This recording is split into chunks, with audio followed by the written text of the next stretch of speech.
ভাই এখন কেন এর আগে যে রক্তগুলো হচ্ছে তখন আপনারা ইনফ্লুয়েন্স করছিলেন আমরা হবে তোমরা যদি কার কাছে করবেন আমার কাছে কইরা তো লাভ নাই সারা দেশের মানুষ মারা গেছে মানসিক অবস্থার কথা কি জানতে চাই আমরা একটু ভাইয়া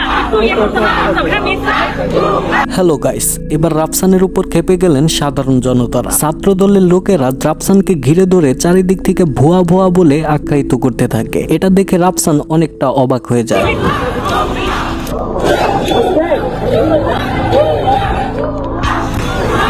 আসলে ছাত্রছাত্রীদের কথা হচ্ছে, যখন আমাদের ভাইয়েরা রক্ত দিয়ে তাদের জীবন দিয়ে দেশটাকে স্বাধীন করলো তখন তারা কই ছিল?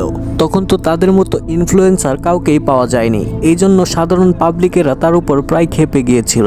তাকে মারবে না কাটবে কি করবে সেটা তারা ভাবতে পারছিল না।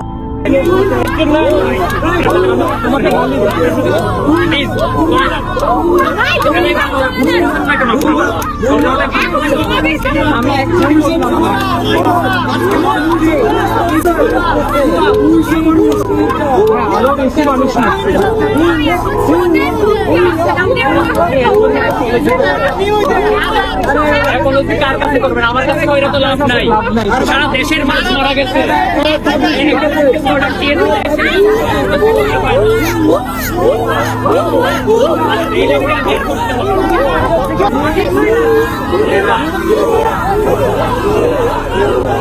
আসলে সেখানে তার কিছু ফ্যান ফলোয়ার থাকার কারণে সে কোনোভাবে সেখান থেকে বের হতে পেরেছিল, না হয় তার অবস্থা আরো খারাপ হয়ে যেত।